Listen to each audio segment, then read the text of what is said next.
Hi, Regan. I'm so glad you could join us today. It's very exciting to have you here. Why don't you tell our viewers a little bit about yourself? Sure. I'm Regan Mandryk, and I'm an associate professor at the University of Saskatchewan in Saskatoon, Canada. I've been here for 9 years now. And in terms of my experience with Chi, I started publishing at Chi in 1999. That was the first time I went and the first time I presented a paper there. And I think I've made it every year except for one since. And it's my main publication venue. It's where I send all my stuff. It's the one that I target first. And every year I publish with my students several papers at Chi. And so basically, my whole life revolves around the Chi cycle, the Chi life cycle of submission, review, camera ready, presentation, start all over again. I don't think in terms of New Year's, I think in terms of Chi. Okay, this is very great. So you're the perfect person for us to interview then for this course, and where we're trying to understand what makes actually a great Chi paper and what makes good Chi writing. So on that note, I am going to start asking you the one biggest question that I always ask at the start. What do you think is the biggest mistake that newbies, the noobs in the Chi community make when they're trying to get their paper published? And there's lots of different opinions about that, but the number one mistake that you encounter over and over again and that you warn your grad students of, what is it? Sure. That's actually two different questions in terms of Okay. what I think the general public does and what my students do. Would be kind of two different questions. I should preface this by saying that I've learned a lot by sitting on the review committee for Chi for a number of years, being an AC, reviewing papers, and then being an AC as well. You see a lot of papers, you see a lot of papers discussed, and so I've learned a lot through that process. In terms of what I see as a reviewer, okay, let's go back for a second. In terms of what my students would do, I think that the biggest mistake my students would make is just not situating their work in the context of Chi, not understanding that Chi is a multidisciplinary field with people from that range from engineers through computer scientists through to social scientists and designers and practitioners. And basically the thing about that audience is that you have to situate a paper such that it can be interpreted by any of them. So you have to lead people by the hand a little bit in terms of why your contribution is important, justify every decision that you make, explain what your statistical choices are if you're using tests, and then talk about why it matters. Who cares that you wrote this paper? And in terms of both motivating the work in the first place and in the discussion, because you have no idea if someone's going to review your paper, you have no idea if they're going to have exposure to the kinds of techniques that you're using or the literature that you're presenting or the problem that you're trying to solve. So you really, really have to contextualize every decision that you make in your paper. And I think that's the biggest one that I would suggest my students would make coming in. Okay, that's very good advice. There's already a lot of little nuggets in there that we're trying to get into detail about later. So first of all, now I'm trying to structure this in terms of the surface, and then we're going to the more personal questions, sort of the Regan Mandryk wisdom at the very end. But right now, let's just keep it general in terms of style. What advice do you give your students about writing style, or in general any kind of researcher that wishes to publish at Chi? Are there any patterns that you see that are very important to use in terms of style now, not structure, not in terms of sections, but in terms of just on the per sentence basis? Is there anything that really sticks out that you really try to emphasize? Sure. I think that there's this idea in a lot of academic communities that the more obfuscated your writing is, the better it is. And that's just not true at Chi. I think we have an advantage in that field. So I think that in terms of style, what I would suggest is things like don't try and use different words all the time if you're trying to name something like a condition or something that you're trying to study. Like make sure that you use the same words over and over again. You might think it's a good idea to use like a bunch of different terms peppered throughout your paper, but it's not. Pick one and stick with it. If you're referring to something specifically, use plain language. Like don't use. I mean, sometimes I like to use a word that sounds a little bit, a little bit intellectual, a little bit like it's a word that captures exactly what I'm trying to say. But I'll often, explain it if I do, if it's a word that's uncommon, especially because you can't assume that people are all native English speakers. Obviously, it's an international conference, so writing in plain language and being consistent with your terminology rather than trying to change things up throughout. I think those are two of the biggest things. Great, great. Do you have any, I know that, well, we see it actually behind you, that you sort of have a reputation for focusing on grammar sometimes. Do you have any, do you have any pet peeves when it comes to that? Like things that you absolutely hate? Like I'll tell you mine, like I really hate when people say in order to when they could just say to, because it just lengthens everything. And my students know it, that it'll be the first thing that I just cut out. Yeah. I do have a bunch of pet peeves that are not really a big deal, but I still can't help but correct them. Which and that. I know that it's language is changing, but I cannot get over it. I have to stick with it. The other one is since, like using since as because. It actually, since only refers to the passing of time. It does not mean because. So I always like, if you start a sentence with, since we found that X, no, it goes away. So those are two of my bigger pet peeves. I think just grammar in general, like we have, you can only see that one that I made, but we have these oatmeal posters all around the lab about bad grammar, how to use an apostrophe correctly, all this kind of stuff. And I remember when I wrote my master's thesis, I got in trouble from Kelly Booth about not knowing it's from its, And so, I mean, you have to learn these things over time, but bad grammar is the sure way to piss off certain reviewers. I agree. So on that note, and this is actually quite interesting, would you say that sometimes it can be detrimental for your paper if you have really good ideas but you present it really poorly? Because we've all seen those papers where there might be an excellent study design in there, but just the reporting is just done in a way that we could probably call sloppy, just of the way that the grammar is done and the way that the presentation is done. Have you ever encountered that? Would you say this is true? Yeah, like none of my own students writing papers, because I don't let them get past me if they're not up to snuff, I would suggest. But as a reviewer and sitting in the room, yes, it's a killer. It's a killer to have a decent idea that's presented poorly, that's for sure. There are a few reviewers out there in the community, and maybe you've interviewed some of them, who are much more accepting of that, who will want to say, let's take on this idea. Let's it's a great idea. Let's work with these people. Let's try and get them to present it a little clearer, a little more clearly, a little better. But my perception is CHI is the flagship conference. We're not a conference. We're really good at mentoring people into the community. But in the end, we're the top conference in our field. And it's not our job to try and help people become better at presenting their work. That's the job of their university or maybe the smaller conferences along the way. This is the flagship conference where the best work should get presented. So yeah, it can be a total killer if things are presented badly. The other side is like, it can be a bit of a killer, or even it can be actually quite helpful if things are presented quite persuasively. So this is what I learned from my mentor here, Carl Gutwin. I don't know if you're interviewing him, but one of the best writers in the whole field, no question about that. And the way that he can take anything normal and kind of turn it into the Carl Gutwin gold sprinkling of his beautiful approach to writing that he has. It's like it can take an idea that's kind of like, well, it's pretty good, actually. It's passable. It's not bad, but he can turn it into something amazing just with the presentation. So it works both ways. Badly presented could be a killer, but also doing a great job of the stylistic presentation can kind of like just get you over that bar of publication. Not that Carl would ever have an idea that's like somewhat below bar. I would never suggest that.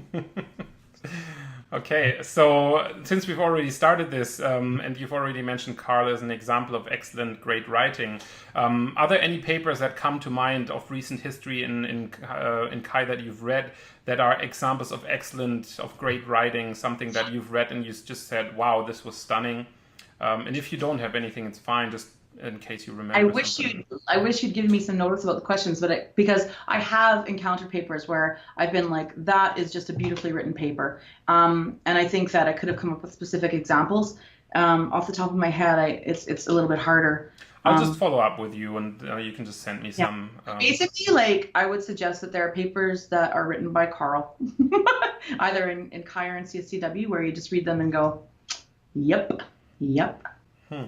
Excellent. I actually had in another interview with Caspar Hornbeck, he actually made an exercise out of reading all the CHI best papers and really enjoying the experience of, even if it's not quite his field, just kind of to see how the writing is excellent in a lot of them. So I think that's a great idea. You know why? Because as reviewers or as people who sit on the committee, 23% of papers get accepted. And of those 23 that are accepted, a lot of them are like borderline, right? So we only see maybe a paper a year as reviewers that are great papers. We don't get to see all the great papers. We see the long tail of papers that we reject. And so that's a great exercise to see the other side and keep learning from what people are doing well. I agree. Now we've talked a lot. Great writer too, so. Sorry, which one? Casper's a great writer too, so looking at his stuff is also a good idea. Excellent. Now that we've talked a little bit about style, let's go into structure a bit. We all know that Chi papers or scientific papers in general usually follow quite a rigid structure where we have an abstract, an introduction, related work, main methods, results, discussion for most of them anyways, unless it's design work, it might vary a little bit. But now let's talk about abstract, because a lot of the people I've interviewed have told me the abstract is really the most important thing you can ever do for a paper. So how the heck do you write an effective abstract? What do you do? What goes into an excellent one? Do you know? Everyone has their different ideas for this. Like this year was super weird because the abstract is usually the last thing that I write because it has to be great and it has to be. It usually takes the whole the perspective of the whole paper. So once you have the whole paper written, you can write a very effective abstract. This year, because paper abstracts were due a week in advance, I did not have my papers written when I wrote the abstracts, but I think it did make me focus a little more on them. But I think, okay, in terms of writing a great abstract, I think people have differing views on this. Before I get into that, I'm just going to say that I agree that it's super important, and it might not be because of what it does in terms of the paper, but what it does to the reviewer. So when I read an abstract, I am primed to either want to like that paper or to want to find reasons to reject it. And so I want people when they're submitting papers, I want them to convince me in the abstract to find reasons to like this paper. And that's what I try and do in my own papers, is give the reviewers a reason to want to love it when I write an abstract. So in terms of a good abstract, I like setting the stage. I know some people save the motivation for the introduction, but I like setting the stage. Like first 1 sentence to 2 sentences, set the stage. Why am I doing this work? What hole am I trying to fill? And then I like an abstract to actually give like 1 sentence on what we did, and then 1 sentence on what we found. I usually like it also to end with a sentence on why this matters, and that's usually pointing to the discussion. So we also discuss these results in the context of X. So I see it as basically like the paper in a paragraph. In terms of like giving you good advice on how to write an abstract, go to it's either Nature or Science. Now I'm trying to remember. I think it's Nature. It's Nature. Yeah, that gives the sentence by sentence. Yeah. So that actually gives you a really good kind of instructions on how to write the first paragraph of a Nature paper, which is not that far off from an abstract. So. Mm-hmm. Great. And so did you mention the abstract should end with a takeaway? Is that something you would do? Because a lot of people have mentioned you should always end your abstract on some sort of takeaway main contribution, or is that not so important for you? Because you said it should lead into the discussion somehow. Yeah, I don't talk about all the results in an abstract. I would usually just pinpoint like the most important ones. And so I think that you can either do that, like here's the most important contribution. So not the findings of the paper, but here's the most important contribution of the paper, in which case you can end on something that's a little more like, in terms of contextualizing it. Or if you didn't do that, then to really provide the takeaway. I think in terms of the way that I would present the takeaway, it's really about why it matters. So here's the finding, and here's the contextualization of why that matters to this community. And for me, that is the takeaway.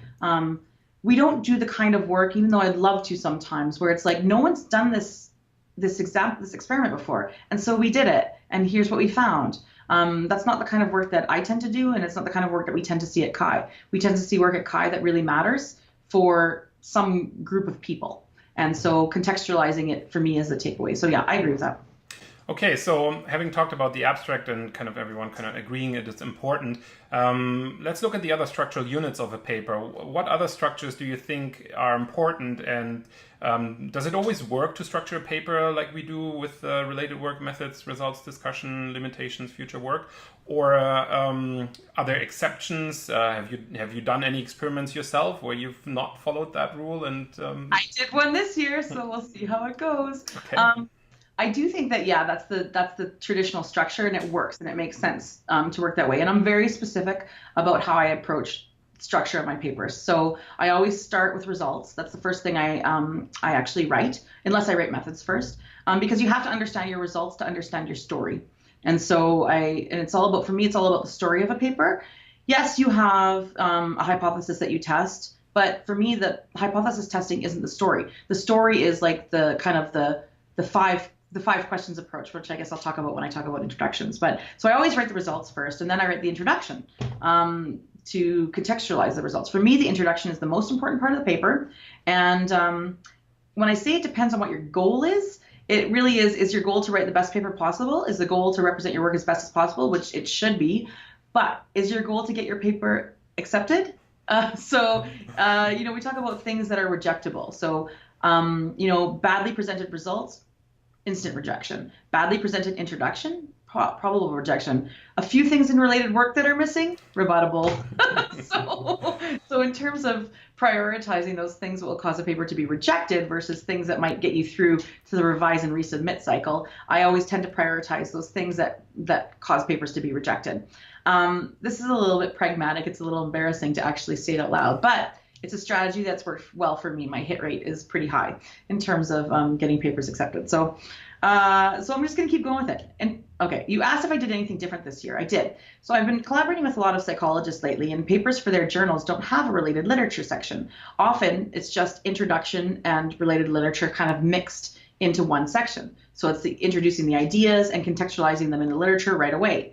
And then you get next to the methods. And so I did that with one of my papers this year because it was a note and I only had 4 pages. And I didn't think it warranted a related literature section. I felt it warranted an introduction and background section. So I tried that, and we will see if it was effective. Nice. I think it's very good to get these inspirations from other fields as you're perfecting your own craft and you're just looking into. I've also put related literature at the end of a paper. Mm-hmm. So that's the biggest problem for me, is figuring out where that fits. Because often it's not if it's important enough to be inspiring for my own work or like central to my own work, it's in the introduction anyways. Mm-hmm. So do I have this whole background section that then gets in the way of the flow of the paper? Like, you have to have some of that information in there. But my papers tend to have, so many references these days. Like, we're getting up to like 60, 80 references in a paper, in a Chi paper, because we're drawing from all these different fields and we want to make sure the work is contextualized. But honestly, I've seen papers that puts the related work at the end because it's not central to the kind of the story that you're telling. And I kind of personally, I think maybe love to do that a little bit more. That would be my preference because I feel like it blocks the flow from the introduction, which has the most relevant related work in it anyways, right into the methods, which is what I would like to read.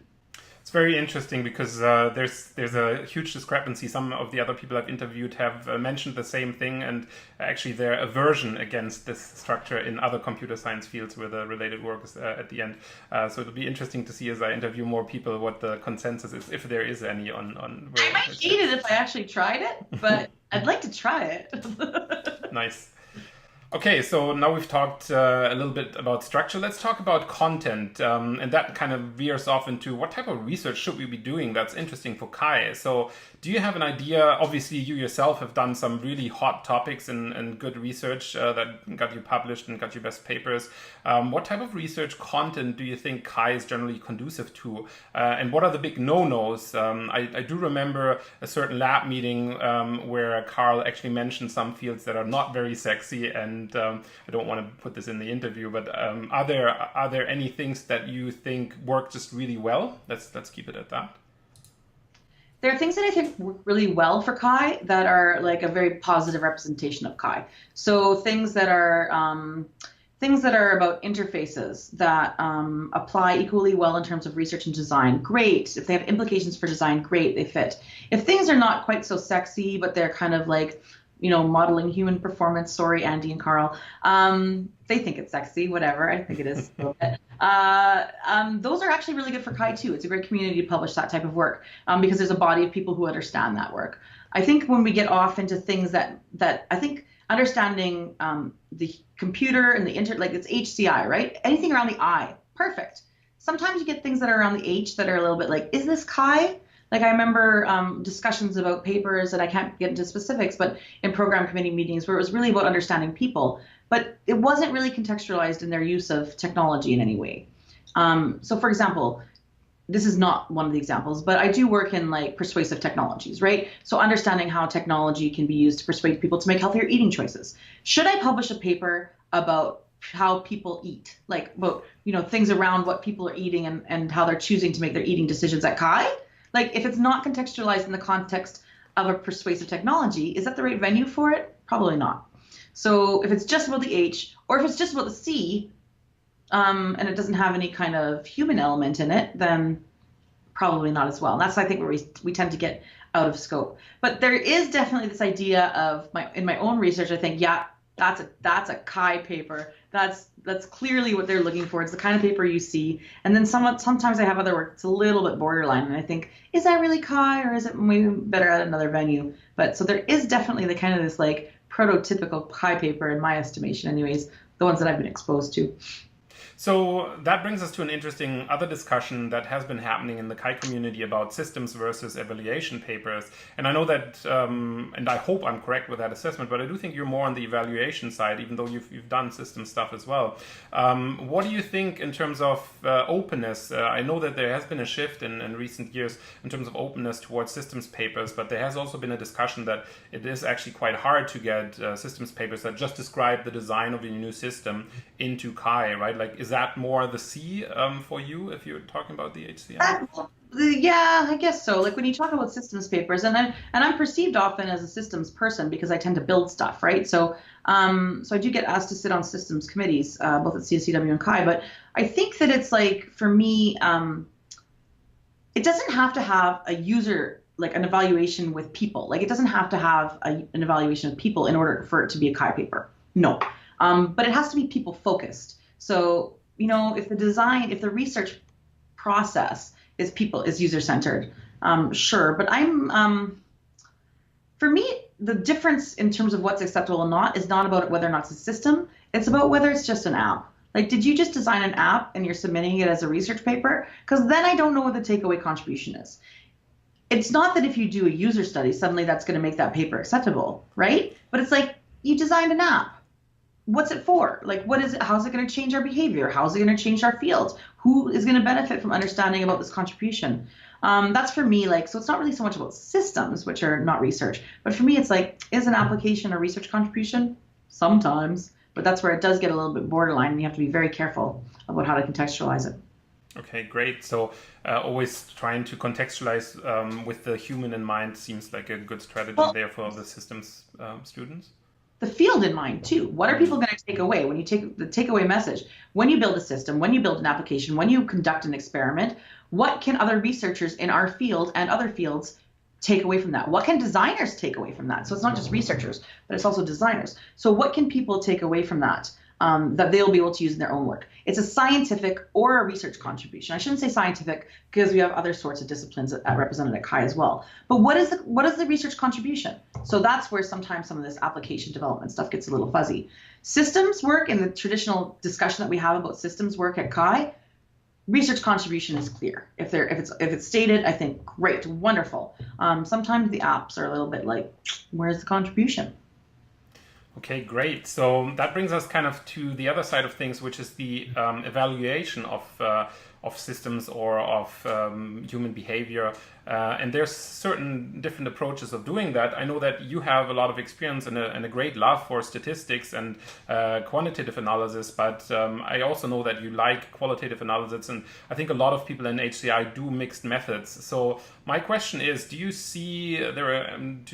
perceive there to be any bias towards qualitative or quantitative, or does it matter? What would you tell students is a good tool set to learn if they don't quite know how to do their analysis for Kai? What's the best stuff to learn? And I know you will say the Regan Mandryk ANOVA is one of them. ANOVA, my favorite one. No, I am definitely a quantitative researcher. I do modeling. It's kind of the tradition I come from. It's where I want to stay. It's the kind of work that I do. I actually quite enjoy it. I have done qualitative research as well, though. I was trained to do it, and it took me a long time to learn about how to do qualitative research. Qualitative research is not just quantitative stuff with no numbers. Like, it's a completely different process, and I think having respect for whatever process you're doing is vital. So if you're going to do qualitative research, make sure that you have rigor in the way that the qualitative researchers have defined rigor to be. That was really difficult for me to learn, but it's very important. In terms of doing quantitative research, again, make sure you have rigor in the ways that quantitative researchers have developed rigor in their methods. So don't use the wrong statistical tests that are obviously a mistake. So that's kind of the base. In terms of if there is a bias, I'm not sure if there is a bias at CHI, because I have handled both types of papers, and I'm more on the quantitative side. But because I don't do that much qualitative work, I would suggest that if there was a bias, it would be against qualitative work. We're very quantitative friendly at CHI, but I haven't experienced that myself. I think that you need to use the best tool to answer the research question that you're asking. So often quantitative is not the best approach to answer that research question. And so you should use a different method. Mixed methods are kind of a way to get, the benefits of both worlds. I will, however, share an anecdote in which I did have a paper rejected from CHI that was quantitative study of emotion, because I used to do a lot of affective computing. And basically the rejection was about the fact that the reviewers did not believe that emotions could be studied quantitatively. And my response to that was, first of all, fuck you. Maybe we should edit that part out. Okay, let me start again there. It's pure gold, though.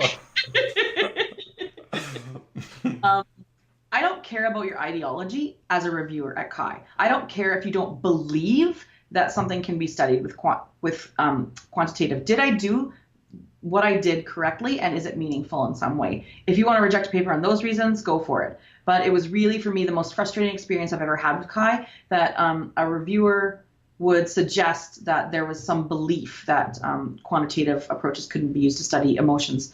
Given there's a whole field around this, there's people that do this kind of work. I mean, I'm not inventing this. It's it exists out there. And that was really disappointing to me, because it was really about an ideology, and that should not be present in the review process at CHI. So for example, PLOS One in their review process, there's no onus on the reviewer to say, does this have merit? Is it enough of a contribution? The onus on the reviewer is to say, is this technically sound? And I think that's probably what reviewers should be focusing on at CHI as well. Oh, here's the other big pet peeve of that kind of thing is, it's not the study that I would have done. There's another big old fuck you to the reviewers, because it's it doesn't matter if it's a study you would have done or not. Is it a valid study? Is it solving a problem? Is it providing contribution? And is it technically sound? That's what you're evaluating, not whether or not it's a study you would have done. That makes sense. Makes a lot of sense. Okay, this is really good advice. We can distill a lot from that for the graduate students and writing great papers. Now, I want to get a bit more personal and ask you really about some of the secret ninja tips and tricks that you use, and some of them might just be normal, some of them might be hidden secrets that you have. But I'll start with a very simple question in terms of technology. Do you have a preferred technology? I know you do have that in terms of what you use for writing papers. So what programs and what operating systems you prefer? Are there any little helper programs for collaboration that you do? Do you have maybe a multi-tier process that first it's in this one tool, then you copy and paste it over in the other tool, and then you have some funky compiling going on or something? Do you use a thesaurus or a dictionary? What's the secret? What is the technology tree that you depend on when you write papers? I have developed a technique that works really well for me and for my students. And so if you're going to write a paper with me, this is the way it has to be. If I'm a collaborator on someone else's paper, I will tolerate another option. But this is, for me, what works best for a lot of reasons. I use Microsoft Word. I don't care what operating system you use it on. And I use it in Dropbox. So that, for me, is the killer combination, and I can explain why. First of all, I also use other technologies in terms of communicating back and forth. So Slack is a big one, and Skype is the other one. So those are the ways that we communicate around papers. I tend not to use email. I use it as little as possible. I've been trying to phase it out entirely, mostly because I cannot keep up with my email, whereas the other stuff is better for the kind of tight iterations. So the reason I use Dropbox is because it has version control, and we can always go back. Also because it has everything synced for everyone. It's not like anyone, I don't remember the last time I had a situation in which someone was editing an older version of a paper. That just hasn't happened to me in years. So yay. The other thing I use is Microsoft Word, and I don't use LaTeX for a reason. It's because it's bad for collaboration and it's bad for writing. So it's great for page layout. I will completely agree with that. There's nothing more painful than trying to, at the deadline, get your figures to fit in properly in Word and deal with that. So it's it's a pain. It's a pain in the ass to try and lay things out in Word, but it's better for writing. And that's what we're trying to do. We're trying to write good papers. We're not trying to do good page layout. So in terms of the writing process, writing is about structure and creativity and iteration and back and forth. I cannot effectively mentor my students in how to become better writers if they can't see the kinds of changes that I'm making and I can't comment directly on their writing. So sometimes when they do a thesis, I let them use LaTeX because I can make changes directly to the code, which they can't really see. Or I can comment on the PDF, which isn't really very helpful for me to try and edit the papers in time. But that's basically for me, because I think the most important thing to support is the writing process. And writing is about communication between people. It's about iteration on ideas. It's not about how you effectively position a figure or format an equation. So yes, it's inferior for that, but that's not why our papers are getting accepted. Mm-hmm. Very interesting. I've heard some varying opinions, but this is actually something people have said quite a bit, that it's very important for whatever program they use that it can be tracked what changes have been done by the supervisor and by the student. And a lot of people have lauded Google Docs for their collaborative capabilities, and I must say I've experienced that myself, but then once we hit the end stage and we actually kind of put it into the right format, then it's kind of useless. So that's sort of the problem. I use Google Docs quite a bit for writing grants for the same reason. Mm-hmm. The thing about a Chi paper for me now is I understand its format. When I'm writing a Chi paper and I see how long the introduction is, I understand it's too long if I write it right in the Chi paper format. I don't understand that if I write it in a Google Doc. I think, oh, this is a great introduction, and then I copy it into Chi format and it's 4 pages long. Like that happens to me all the time. So I really have a sense of where things should be positioned in a Chi paper, and so I like to write in the template itself. I like to start with the template and go from there. Okay, perfect. So now that being out of the way, we've got a really cool technology tree that you use. How do you write your Chi papers? What environment do you prefer to write in? Now, we all know once Chi time rolls around, that's a special month of the year where we all have our little, weird habits and rituals that we follow. And is there any one of those that you do follow in terms of environment, music that you listen to, or noise that you like, or something like that? I have 1,000 of them. I'm very OCD about these things when it comes close to deadline. Like, I am really weirdly compulsive about certain behaviors around writing papers. I never work on paper. I always work on a screen. I don't remember the last time I printed out a paper I was writing, but I still review on paper. I have a writing sweatshirt. It's over there. I wash it before deadline so that it'll be good for the whole month of deadline. It gets cheese on it and it gets kind of gross, but I always wear it when I'm writing. It's my writing sweatshirt. I have my environment set up in a certain way that makes me very happy. So like if I'm at my desk, like right now I have like a footstool under here because I'm sitting here for many hours a day. So like I do have my environment has to be just right. I always listen to music. Unless I get really, really close to deadline, there's like the night before, sometimes that goes away because the focus is difficult. One trick that I have that I actually learned from Sonia Chiasson at Carleton, I saw her post on Facebook. I always have to have music, but the problem is I start to listen to the music sometimes, and so I have playlists that I'm really familiar with. But what I often do is I play the same song on repeat for an hour or two. So I have one song, and it goes on repeat for an hour or two. So I have music in the background, something that I like. It's something not too, like, most of my writing music is not too loud or too soft. It's like somewhere right in between. If I need to get up, I'll listen to like happy clappy music. If I'm a little bit wired, then I'll listen to something that's a little more mellow. But basically I choose something that fits my mood. And I listen to the same song on repeat for like an hour or two. And that works really well for me because it starts to fade into the background and I'm not focused on the music anymore. But the weird thing is that then those songs become associated with points in a paper. Like I actually went to a Metric concert this summer and I heard the beginning notes of Breathing Underwater, which is one of their songs. It goes, "Ooh," and I just kind of like had this flashback to this self-esteem paper that I wrote a couple of years ago with that song kind of on repeat. So that's the kind of the weird part of it. But that works really well for me. It's a little trick that I like to use. I think it's awesome. This way, you can make special memories at work and they come back to haunt you in the future. I work at university where we have this kind of like bowl structure. We have like a path. And I go for walks. I go for little walks. I have stuff in the lab that we like throw to each other. Like we have these movement breaks where we like throw things around to each other, or we'll like go kick a roll of masking tape in the hallway for a while. Like just basically like getting out and moving around every once in a while because at deadline I'm writing many, many hours a day. Awesome. Okay.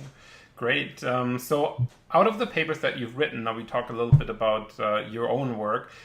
Is there anyone that you like the least? And this is a horrible question to ask. Or is there anyone that is your favorite out of the papers that you've written? Or would you say they're all, I mean, most people say they're all great, but there must be some differences, right?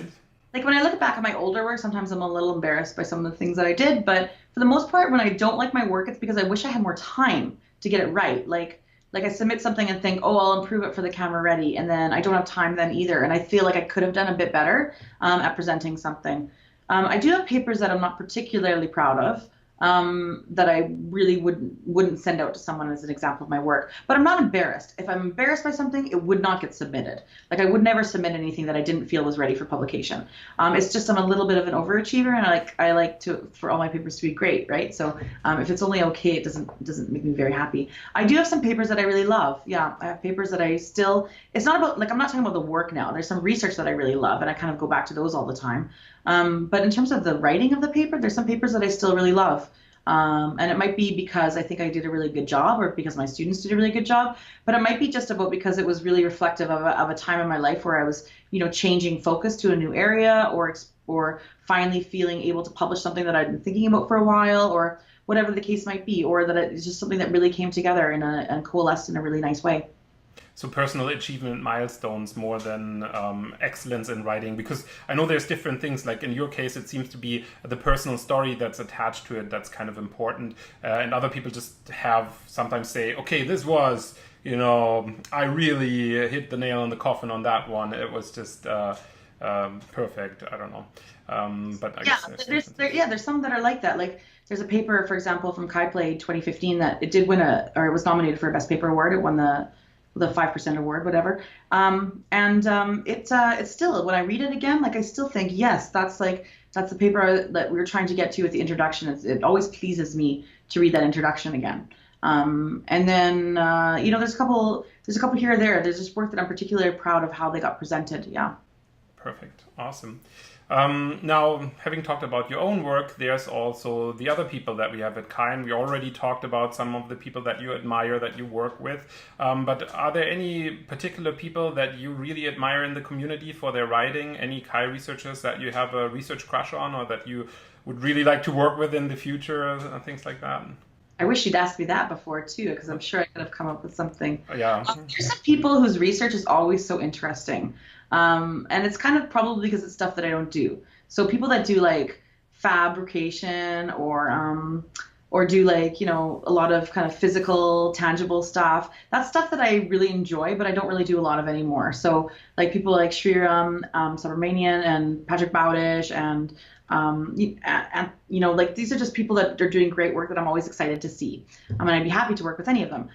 In terms of stuff that's particularly about writing, I'm not sure that I really actually there's a particular person who when they present a paper, I always think, oh, I have to read that paper because they're always such a great writer. Like I think there's people who are known for being great writers and for knowing how to present work. Like Jake Woberob is a great example there. He knows how to write a Kai paper, and they're always like impeccably done, and I always enjoy reading them. Carl, I think, is my favorite example of like just someone who just knows how to get the writing done. Like he's a great writer. He's learning from him has been like extraordinary for me. Maybe if I come up with some, I'll let you know. Yeah, sure. I'll let you know. Yeah, I didn't want to put you on the spot on that one. So let's talk finally a little bit more about presentation of papers. And I know there's lots of different opinions that people have about figures and tables and how they're presented. And I'm asking this last because it's always something that people do last, like an hour before the deadline. Some people get the formatting bug.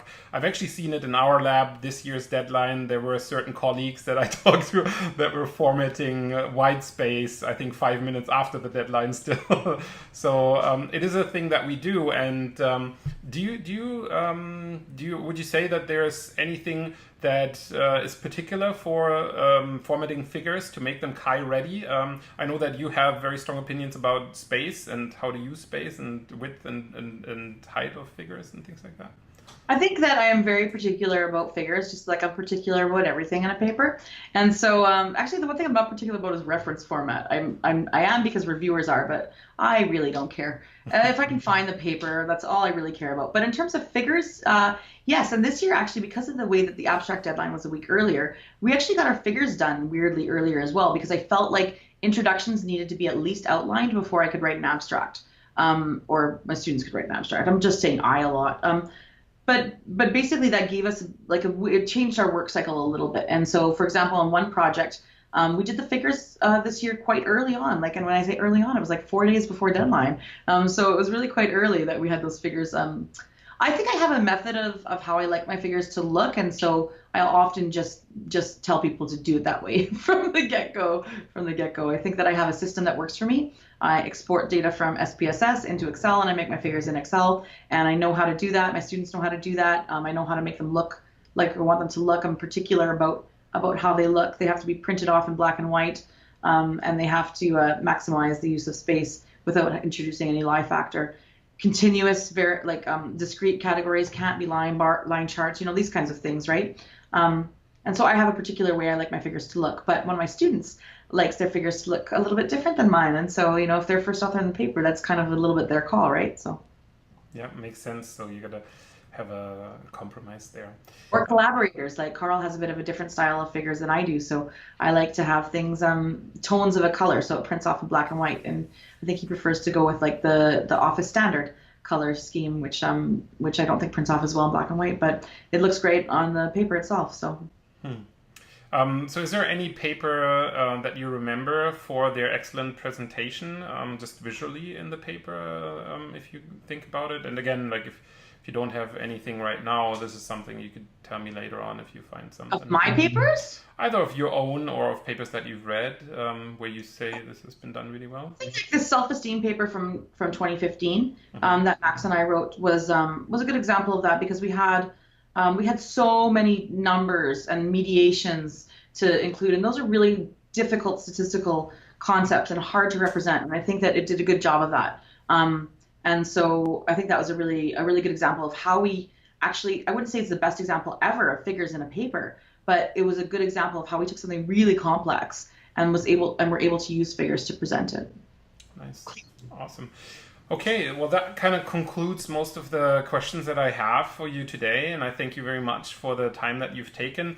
Maybe as a final takeaway here, is there anything that I haven't asked you and that you really have on your chest that you want to get off your chest to the future students? Any sage advice that they can take, something that is very quotable maybe, that we could say, like, think about this, new students, it will help you become better? This is so tiny, and it's like not going to make or break your paper, but it's something that became a bit of a joke this cycle in my lab. And that's in terms of introduction writing. I'm very particular about introduction writing because I think that's where you sell the paper. That's where you explain what you're doing and why it matters. It's where you solve a problem and you introduce all of the concepts that are going to be present later. And so I'm very particular about introduction writing. And one of the things I like to have at the end of the introduction is 2 to 3 sentences at the very end of the introduction, and I call it bringing the boom. So when I write, and I have, you should have talked to me about how to write, but I guess that's a different like how I write, because that I have a lot to say there too. But basically, when I write an introduction, I bullet everything first. Everything's bullet points, and it gets translated into prose later. And the last bullet point is always bring the boom. And I laughed because as my students sent me introduction bullets this year, as they sent me outlines for their introductions, they all ended with bring the boom as well. So I think that I've successfully translated that onto my students. But I love reading an introduction where the last part is just like, and it sells it, and it gives you like an idea of why it matters or why it's important or what the takeaway is in some way that's like the boom. It's the boom. Sometimes you don't find the boom and you're like, I guess we didn't find the boom. But like, I like it. I like it when I find the boom. Nice. Very nice. Very good takeaway. Thank you very much. This is great. Well, it was a pleasure talking to you, and I will obviously catch up with you at a future conference, and we'll talk more in depth about the secrets of writing. So thank you very much.